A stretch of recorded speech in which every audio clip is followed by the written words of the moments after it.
Hello everyone, আজকে আমরা কথা বলবো গিট এবং গিটহাব নিয়ে।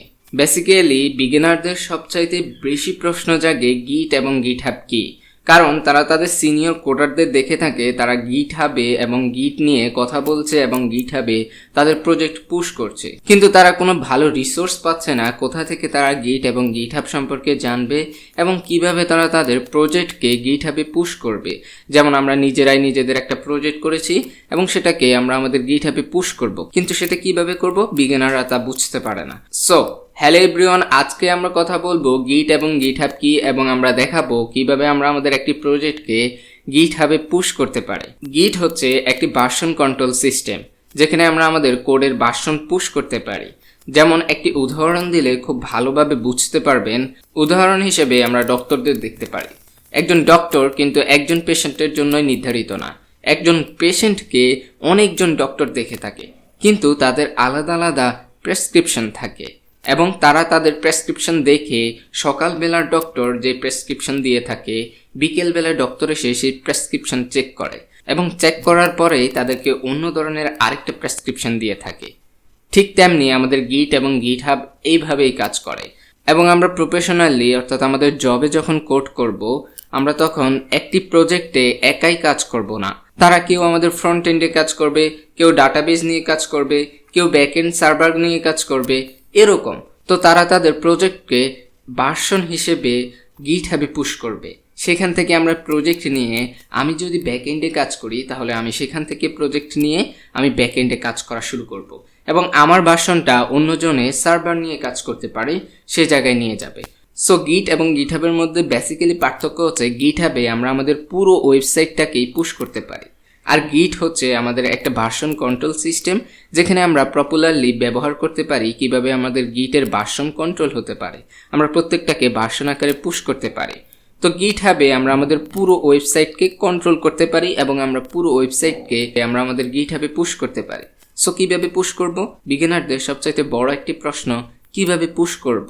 কিন্তু ভালো রিসোর্স না থাকার কারণে, বোঝানোর অক্ষমতার জন্য বিগিনাররা এই কোডগুলোকে অর্থাৎ টার্মিনালে আমরা যে কোডগুলো পুশ করি সেগুলোকে খুব কঠিন মনে করে। আসলে গিটহাবে প্রজেক্ট পুশ করা কোনো কঠিন কাজ নয়। চলুন আমরা আমাদের কম্পিউটার স্ক্রিনে চলে যাই এবং সেখান থেকে আমরা খুব ইজিলি আমরা আমাদের গিটহাবে প্রজেক্টগুলোকে পুশ করা শিখে ফেলি। আমরা সর্বপ্রথম কি করব? একটা প্রজেক্ট ক্রিয়েট করব এবং প্রজেক্ট ক্রিয়েট করার পরে একটা কমান্ড লাইন দেখব। কমান্ডগুলো আমরা আমাদের গিটহাবের রিসোর্স থেকেই পেয়ে থাকি। সো আপনারা যদি গিটহাবে একদম নতুন হয়ে থাকেন, একদম বিগিনার হয়ে থাকেন, তাহলে এই ভিডিওটি আপনার জন্য মাইল ফলক হবে। সো চলুন আমরা আমাদের কম্পিউটার স্ক্রিনে চলে যাই এবং দেখি কিভাবে গিটহাবে আপনি আপনার একটা প্রজেক্ট পুশ করতে পারেন। আজকে ভিডিওটা আমি দেখাতে চলেছি কিভাবে আপনারা আপনাদের প্রজেক্ট ফাইলটাকে গিটহাবে পুশ করতে পারেন। এখানে টাইটেলটা লেখা আছে how to push a project in GitHub. Okay, so project ফাইলটাকে আপনারা কিভাবে গিটহাবে পুশ করতে পারেন। সো ধরুন চলুন আমরা প্রথমে একটা ফাইল ক্রিয়েট করি এন্ড ফাইল ক্রিয়েট করার পর সেটাকে গিটহাবে পুশ করি। ফর এক্সাম্পল এখানে আমি জাস্ট আমাদের যে আগের যে ক্লাস ফাইলটা আছে সেখানে একটা নতুন ফোল্ডার বানাই যার নাম হচ্ছে how to push project in GitHub. Okay, just GitHub. Okay, save করলাম। সো এখান থেকে জাস্ট আমরা ড্র্যাগ করে এখানে নিয়ে আসতে পারি। জাস্ট এখান থেকে আমরা ড্র্যাগ করে এখানে নিয়ে আসি, জাস্ট এখানে এনে ছেড়ে দিই, তাহলে আমাদের প্রজেক্ট ফোল্ডারটাকে এখানে ওপেন করে দিবে। এন্ড এখানে আমরা জাস্ট একটা নতুন একটা ফাইল ক্রিয়েট করি। ফাইল ক্রিয়েট করার জন্য জাস্ট রাইট ক্লিক করবেন এন্ড নিউ ফাইল, এখান থেকে জাস্ট নিউ ফাইলের উপরে জাস্ট লিখে দিতে পারেন index.html এন্ড আউটপুট সহ কিভাবে আমরা পেতে পারি। জাস্ট এখানে সেভ এর উপরে ক্লিক করুন and just save index.html. Okay, just এখানে এখন আমরা জাস্ট লিখব কি লেখা যায় html এন্ড শুরু করলাম এন্ড অবশ্যই শেষ করতে হবে এন্ড এটার ভিতরে একটা হেড নেব এন্ড হেডের ভিতরে থাকবে একটা টাইটেলের ভিতরে দিতে পারি টাইটেল, সরি ফর দ্যাট, লাইনটাকে শেষ করি আগে। টাইটেলের ভিতরে how to push project in GitHub, এটাই আমাদের টাইটেল। ওকে, এন্ড এইখানে জাস্ট আমরা একটা বডি ট্যাগ নেই and sorry maybe body body। Okay, and body ট্যাগটাকে শেষ করে দিতে হবে অবশ্যই আমাদের। এখানে শেষ করি বডি, জাস্ট একটা স্লাইড দিতে হবে এন্ডিং ট্যাগ এন্ড এইখানে জাস্ট হচ্ছে আমরা এইচ1 একটা ট্যাগ নেই এন্ড বলি যে হ্যালো ফ্রম GitHub পেজ। ওকে, শেষ। জাস্ট আমরা এটুকুকেই হচ্ছে আপনারা এখানে লিংক টিং করলে সবকিছুই কাজ করবে। ওকে, সেম ওয়েতে জাস্ট আমরা এখান থেকে হচ্ছে দুই ভাবে করতে পারি। যদি আপনাদের গিট ব্যাশ থাকে, গিট ব্যাশটা হয়তো আপনাদের থাকবে না এন্ড আপনারা বুঝতে পারবেন এটা কি, যাই হোক তাহলে সেটা করতে পারবেন। জাস্ট এইখানে একটা ক্লিক করবেন, ক্লিক করে হচ্ছে সিএমডি লিখবেন। ওকে, আমি একটু জুম করে দিচ্ছি। জাস্ট সিএমডি লেখার পর জাস্ট এন্টার করবেন। এন্টার করার পর দেখবেন আপনাদের একটা টার্মিনাল শো করতেছে এন্ড এই টার্মিনালে জাস্ট হচ্ছে আপনাদের এই টার্মিনালের সাহায্যে হচ্ছে আপনাদের গিটহাবে হচ্ছে প্রজেক্ট ফাইলটাকে পুশ করতে হবে। সো আমরা একটা কাজ করি, আমাদের যে ব্রাউজারটা আছে সেটা ওপেন করি এন্ড এইখানে জাস্ট হচ্ছে আমরা গিটহাবের ভিতরে ঢুকি। আপনাদের যদি গিটহাবে অ্যাকাউন্ট না থাকে তো খুলে নেবেন, অ্যাকাউন্ট খোলাটা ভেরি সিম্পল। আমি যদি একটু জাস্ট দেখাই আপনাদের প্রাইভেট মোডে, জাস্ট এইখানে github.com, সরি github। এন্ড আপনাদের প্রত্যেকটা, যেহেতু আপনারা ডেভেলপার হতে চলেছেন, সো আপনাদের অবশ্যই গিটহাব সম্পর্কে যথেষ্ট ধারণা থাকতে হইব এন্ড গিটহাবে বস হতে হবে। আদারওয়াইজ মেবি অনেক কিছুই আপনারা হচ্ছে অনেক কিছুতে আপনাদের হচ্ছে প্রবলেম হবে। এন্ড গিটহাব আমাদের একটা মেসেজ দিচ্ছে, ওয়েলকাম টু গিটহাব। এন্ড এখানে হচ্ছে আপনারা ইমেল দিবেন, ফর এক্সাম্পল admin, মেবি এটা হচ্ছে নিবে না, অলরেডি টোকেন বলতেছে, এখানে আবল তাবল কিছু দিয়ে দিই। ওকে, অলরাইট, জাস্ট কন্টিনিউ দেওয়ার পরে এখানে হচ্ছে আপনাদের পাসওয়ার্ড চাইবে, জাস্ট এখানে আপনার পাসওয়ার্ড দিবেন, তারপর কন্টিনিউ করবেন এন্ড ইমেইলে হচ্ছে আপনাদের একটা কোড যাবে, সেই কোডটাকে দিতে হবে। দ্যাটস ইট, এইটুকুই, আর কিছু না। এন্ড অ্যাকাউন্ট খোলার পরে আপনাদের সামনে এরকম একটা ইন্টারফেস শো করবে। এগুলো হচ্ছে আমি যেহেতু করছি তো একটু কাস্টমাইজ করছি, এগুলো আপনাদের শেখাবো ইনশাআল্লাহ। সো এখান থেকে আপনারা জাস্ট হচ্ছে যাবেন রিপোজিটরিতে যাওয়ার পরে ক্লিক করবেন হচ্ছে নিউ রিপোজিটরিতে। ওকে, সো নিউ এর উপরে ক্লিক করার পর জাস্ট হচ্ছে এখানে লিখবেন যে আপনার রিপোজিটরির নাম যে কোনো কিছু দিতে পারেন। যেহেতু এখানে হচ্ছে আমরা প্রজেক্ট করব, যে পুশ করব, এটার নাম জাস্ট আমরা ডেমো দিতে পারি, ডেমো রিপোজিটরি। ওকে, জাস্ট এখান থেকে হচ্ছে পাবলিক করবেন, যেহেতু কমেন্ট সেকশন আপনারা হোমওয়ার্কটা জমা দিবেন, সো অবশ্যই পাবলিক করে রাখবেন এন্ড হচ্ছে জাস্ট হচ্ছে ক্রিয়েট রিপোজিটরির উপরে ক্লিক করবেন। দ্যাটস ইট, এন্ড আমাদের রিপোজিটরিটা ক্লিক হবে, ক্রিয়েট হয়ে যাবে এন্ড এটা আমাদের ফুললি ইনস্ট্রাকশন দেবে যে এটা কিভাবে হচ্ছে আমরা পুশ করতে পারি। ফর এক্সাম্পল এখানে যদি দেখেন or create a new repository the command line, এরকম ভাবে নিউ রিপোজিটরি হচ্ছে আমরা কমান্ড লাইনের মধ্যেও ক্রিয়েট করতে পারি। যাই হোক, এইখান থেকে প্রথমত আমাদের করতে হবে সেটা হচ্ছে গিটটাকে ইনিট করতে হবে।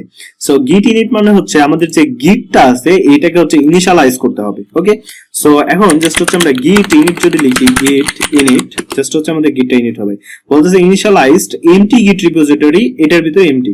সো এখানে যদি আমরা ডিআর দিই, একটা ফাইল আছে index.html। ওকে, অলরাইট, সো মেবি এটা হচ্ছে টার্মিনাল। ওকে, সো এখন জাস্ট হচ্ছে আমাদের বলতেছে git add readmd। So readmd, md এর ফুল মিনিং হচ্ছে স্ট্যান্ড ফর হচ্ছে মার্কডাউন। সো readmd দিয়ে কি বোঝায় বা কি করে এটা আমি জাস্ট হচ্ছে একটু যদি আপনাদের ওভারভিউ দেই। প্রথম যে রিপোজিটরিটা আছে আমাদের, যে ডেভেলপার সাবমিট, এটার ভিতরে যদি ঢুকি, এটার ভিতরে হচ্ছে একটা দেখবেন ফাইল আছে, এটা হচ্ছে readme.md। ওকে, সো এইটার মাধ্যমেই হচ্ছে আমাদের এই যে টেক্সট গুলা, এটা হচ্ছে মার্কডাউন দিয়ে লিখতে হয় এইসব। সো এইগুলা শো করতেছে, আর এমডি এর ভিতরে যা লিখবেন সবগুলো হচ্ছে আপনাদের রিপোজিটরির যে ফাইলগুলো থাকবে তার নিচে শো করবে। সো আমরা চাইলে হচ্ছে একটা ক্রিয়েট করে নিতে পারি readme for this purpose, হচ্ছে আমরা একটা ক্রিয়েট করতেছি। জাস্ট এইখানে যদি আমরা দেই ক্লিয়ার করলাম এন্ড এখানে যদি আমরা লিখি বা এখানে আমরা সরাসরি এখানেও ক্রিয়েট করতে পারতাম। জাস্ট এখানে আসি, নিউ, এন্ড অবশ্যই ক্যাপিটাল হতে হবে, readme.md। ওকে, সেভ করলাম এন্ড এটার ভিতরে কিছু একটা লিখে দেই। ফর এক্সাম্পল একটা হেডিং নেই, h1 ট্যাগ নিয়ে বলতেছি যে hello, this is a demo project। Alright, so এখন জাস্ট হচ্ছে আমরা এখানে আসবো এন্ড এখানে বলতেছে এমডি ফাইলটাকে ক্রিয়েট করতে, তারপর হচ্ছে গিট কমিট, একটা কমিট করতে বলতেছে। আমরা যদি এখানে জাস্ট হচ্ছে এখন গিট স্ট্যাটাস দেখতে চাই তাহলে দেখতে পারবো এখানে নো কমিটেড commits yet, মানে এখনো কোনো কমিট করা হয় না অন দা ব্রাঞ্চ মাস্টার ব্রাঞ্চে আমরা আছি। এন্ড এখানে বলতেছে আনট্র্যাকড ফাইল, এগুলো হচ্ছে আনট্র্যাক, এখনো ট্র্যাক করতে পারতেছে না। ইউজ দ্য গিট অ্যাড করতে বলতেছে, মানে গিটের ভিতরে সবগুলো অ্যাড করতে বলতেছে এন্ড একটা কমিট দিতে বলতেছে। এই দুইটা ফাইল ওরা চিনতেছে না, ট্র্যাক করতে পারতেছে না, যেহেতু তাদের কাছে আমরা অ্যাড করে দেইনি। এন্ড বলতেছে nothing add to commit but untrack file present. Okay, so এখন গিট অ্যাড নামে কমেন্টটা দিতে বলতেছে, ওরাই সাজেস্ট করে। দেখেন জাস্ট যদি আমরা দেখি গিট অ্যাড মানে হচ্ছে আপনাদের কোন কোন ফাইলটাকে আপনারা অ্যাড করতে যাচ্ছেন। এখানে যদি জাস্ট একটা ডট দেন তাহলে হচ্ছে সবগুলা, মানে যতগুলো আপডেট করা হয়েছে বা ক্রিয়েট করা হয়েছে বা কিছু একটা চেঞ্জ করা হয়েছে সবগুলাই হচ্ছে অ্যাড হয়ে যাবে। এন্ড আপনি চাইলে এখানে স্পেসিফিক ভাবেও হচ্ছে কোন ফাইলটাকেও গিটে অ্যাড করে দিতে পারেন। সো আমরা ডট ইউজ করতেছি, জাস্ট হচ্ছে এন্টার প্রেস করলাম, গিট অ্যাড হয়ে গেছে। এখন যদি আমরা স্ট্যাটাস দেখি, গিট স্ট্যাটাস, এখানে দেখুন গ্রিন কালার হয়ে গেছে, নিউ ফাইল গিট rm, এটা রিমুভ করতে বলতেছে ক্যাশ থেকে।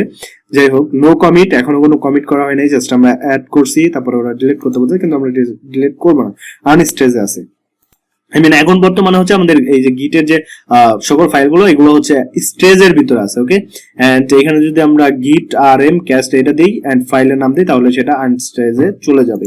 যাই হোক, আমাদের সেটা দরকার নেই, আমরা যেহেতু পোস্ট করতে আসছি। সো এখন আমরা জাস্ট একটা কমিট করব। সো গিট কমিট ড্যাশ m, আমরা কোনো একটা নাম দিতে পারি, যে কোনো কিছু, যে রিডমি ফাইল এন্ড এবং বাংলা লিখি, আচ্ছা এন্ড লিখি, এন্ড হচ্ছে index.html ফাইল ক্রিয়েট করা হয়েছে। জাস্ট হচ্ছে কমিট আপনারা যে কোনো কিছু লিখতে পারেন, আমি জাস্ট দেখাইলাম যে দেখুন আমি মানে নিজের মতো করে লিখলাম কমিট। ওকে, জাস্ট এন্টার করুন, কমিট হয়ে গেছে।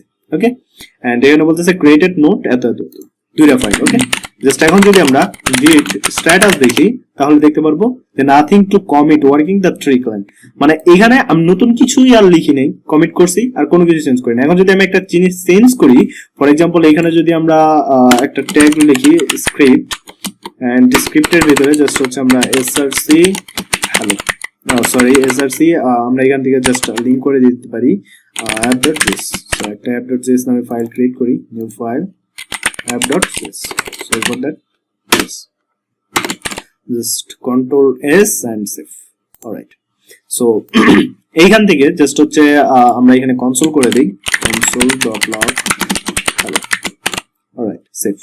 এখন আমরা যদি গিট স্ট্যাটাসটা চেক করি তাহলে দেখতে পাবো গিট স্ট্যাটাস, দেখুন মডিফাই index.html টা হচ্ছে মডিফাই করা হয়েছে এন্ড আনট্র্যাক, এটা ট্র্যাকই করতে পারতেছে না, যেটা হচ্ছে app.js, কারণ এটা হচ্ছে ওরা জানেই না যে app.js নামে কোনো একটা ফাইল ক্রিয়েট করা হয়েছে, ওদের কাছে আছে এরকম আনট্র্যাক এটা। এন্ড এখন আমরা জাস্ট হচ্ছে সবগুলো ফাইলকে একবারে অ্যাড করব, just git add dot, and এখন একটা কমিট করে দেব। So git commit m, and এখানে লিখে দিতে পারি new app.js file direct. Okay, just enter করি, কমিট হয়ে গেছে। এন্ড গিট স্ট্যাটাস, এখন যদি স্ট্যাটাস দেখি, অলরাইট, ওকে সবকিছু ঠিক আছে। এন্ড তারপরে কি করতে হবে আমাদের, গিট ব্রাঞ্চ এম মেইন। এখন আমাদের যে এই যে ব্রাঞ্চটা আছে, যে রিপোজিটরিটা গিটটা ইনিট করলাম, এটা হচ্ছে মেইনলি হচ্ছে ডিফল্ট ভাবে মেইনেই থাকে। আপনারা তারপরে এই কমান্ডটাকে রান করবেন, গিট branch ড্যাশ এম টা ক্যাপিটাল হবে and main. Okay, alright, and তারপরে হচ্ছে আমাদের যে অরিজিনটা আছে, আমাদের যে রিপোজিটরিটা ক্রিয়েট হয়েছে, এটাকে জাস্ট হচ্ছে এটার ভিতরে হচ্ছে আমরা মেইনলি হচ্ছে পুশ করতে যাচ্ছি। জাস্ট এই কমান্ডটাকে কপি করেন, জাস্ট কপি এন্ড এখানে এসে পুশ করে দেন। আপনারা চাইলে লিখতেও পারতেন, যাই হোক। এন্ড তারপরে যদি আমরা খালি গিট পুশ ইউ অরিজিন মেইনটা দেই তাহলে হচ্ছে পুশ হয়ে যাবে। So git push dash u origin main, just enter করুন, এটা হচ্ছে পুশ হয়ে যাবে। একটু ওয়েট করতে হবে, বা আপনাদের একটা ইরর দিতে পারে, আমি মেবি দেখলাম পারমিশন ডিনাইড বা এরকম নামে একটা ইরর দিতে পারে। আর সেই ইররটা দিলে আপনারা কি করবেন সেটা আমি একটু পরে দেখাইতেছি, ওয়েট এ মিনিট। এখানে যদি আমরা লোড করি তাহলে হচ্ছে আমরা দেখতে পাবো যে আমাদের প্রজেক্ট ফাইলটা চলে আসছে। অলরাইট, প্রজেক্ট ফাইলটা চলে আসছে। And hello, this is the demo project. এটা কই থেকে আসছে, এটা হচ্ছে এমডি থেকে আসছে, মার্কডাউন থেকে আসছে। এন্ড এটাকে আমরা কিভাবে এখন আউটপুট দেখতে পারি, আমরা তো আউটপুটও দেখতে হবে, তাই না? সো এর জন্য জাস্ট হচ্ছে সেটিং এর উপরে ক্লিক করবেন, সেটিং এর উপরে ক্লিক করার পর একটু স্ক্রল ডাউন করবেন, তারপরে পেয়ে যাবেন হচ্ছে পেজ নামে একটা ট্যাব, লেফট সাইডে। জাস্ট ট্যাব পেজের উপরে ক্লিক করবেন এন্ড এইখান থেকে হচ্ছে ডিপ্লয় সোর্স, এখানে বলতেছে GitHub page is the design to the host your personal organization and or project page from the GitHub repository. Okay, সোর্সটাকে হচ্ছে deploy from the branch and হচ্ছে ব্রাঞ্চটাকে সিলেক্ট করে দেব, এখানে নাম দেওয়া থাকবে, আমরা হচ্ছে মেইন ব্রাঞ্চটাকে সিলেক্ট করে দেব এন্ড হচ্ছে রুট এন্ড তারপর সেভের উপরে ক্লিক করার পর আমাদের হচ্ছে এরকম একটা শো করবে, ইন্টারফেস শো করবে এন্ড এইখান থেকে হচ্ছে আমরা জাস্ট হচ্ছে এইটুকুকে কপি করব, বা আমরা যদি এখানে লোড করি, ও অলরাইট, এখানে দেখতে পাচ্ছেন your site is live at, I mean যখন আমরা প্রথমবার সেভ করছিলাম তখনই হচ্ছে হয়েছিল, জাস্ট একটু টাইম নিল এই আর কি। জাস্ট এখানে যদি আমরা ভিজিট সাইটে ক্লিক করি তাহলে দেখতে পারবো hello from the GitHub page. Just যদি আমরা এখন রাইট ক্লিক করি এন্ড ইন কনসোলে যাই তাহলে আমরা কনসোলে সেই মেসেজটাকে দেখতে পাবো, কি হ্যালো, এটা কইতে আসছে app.js এর 1 নম্বর লাইনতে আসছে, এই দেখুন সবকিছু ঠিক আছে। ইয়েস, সো আমরা এইভাবেই হচ্ছে আমাদের GitHub পেজটাকে দেখতে পারি লাইভলি। সো আপনারা চাইলে এইটাকে জাস্ট একটু কপি করতে পারেন এন্ড এইখানে আসুন, এন্ড এইখানে আসার পর আমরা জাস্ট হচ্ছে এমডিটাকে ওপেন করব এন্ড এখানে বলবো যে এরকম বলতে পারি, ফর এক্সাম্পল একটু বোল্ড করে দেই, সো চারটা স্টার নেব এন্ড বলবো if you want you can visit my site in live host live host okay, and এখানে হচ্ছে আমাদের লিংকটা দিব, লিংকটা কি দেব, জাস্ট ক্লিক মি এরকম লিখি, সো এরকম লিখি জাস্ট ক্লিক মি এন্ড এখানে হচ্ছে আমাদের ইউআরএলটা দিয়ে দেব। সো সেভ করলাম, সেভ ফর দ্যাট সেভ করলাম এন্ড এখানে আমাদের টার্মিনাল আসবে, গিট স্ট্যাটাস চেক করব, এটা চেঞ্জ করা হয়েছে, মডিফাই করা হয়েছে, জাস্ট আমরা গিট অ্যাড করব, গিট অ্যাড ডট আমরা ক্লিয়ার করলাম এন্ড গিট commit in update host URL এরকম লিখতে পারি এন্ড এন্টার। এন্ড এখন জাস্ট হচ্ছে আমরা আমরা এখন কিন্তু গিট অরিজিন এরকম কিছু লিখবো না, আমরা জাস্ট হচ্ছে গিট পুশ লিখবো, দ্যাটস ইট, আর কিছু লিখতে হবে না, কারণ আমরা অলরেডি ব্রাঞ্চ বলে দিয়েছি, সব কিছু বলে দিয়েছি, জাস্ট আমরা এখন গিট পুশ লিখলেই হয়ে যাবে। দেখুন পুশ হয়ে গেছে। জাস্ট এখন যদি আমরা এখানে রিলোড করি তাহলে দেখতে পারবো নিউ app.js এন্ড এখানে আপডেট হোস্ট ইউআরএল, এখানে দেখেন কমেন্ট গুলোকে দেখাচ্ছে এন্ড বলতেছে if you want you can visit my site the live host, click me, just click me, click করুন, ওয়াও বুম গাইস। গিটহাবে পুশ করতে যদি আপনাদের কোনো প্রবলেম হয় তাহলে অবশ্যই আপনি কমেন্ট করবেন এন্ড চাইলে আমার যে ইয়াটা আছে আই মিন রিপোজিটরি, আমি জাস্ট হচ্ছে দেখাই দিই কিভাবে আপনারা ইস্যু ক্রিয়েট করবেন। এইখান থেকে জাস্ট হচ্ছে আপনারা যে এই যে রিপোজিটরিটা আছে এটার লিংক আমি প্রত্যেকবারই আমার ডেসক্রিপশনে দিয়ে দিই, এইখান থেকে জাস্ট হচ্ছে আপনি ইস্যুর উপরে যাবেন, ইস্যুর উপরে যাই এখানে নিউ ইস্যুর উপরে ক্লিক করবেন, ক্লিক করে হচ্ছে জাস্ট হচ্ছে এখানে ইস্যুর টাইটেলটা বলবেন যে রিপো নট পুশ এরকম কিছু একটা লিখবেন এন্ড এখানে হচ্ছে কমেন্টগুলো লিখবেন যে প্রবলেম হচ্ছে, for example I got a message access denied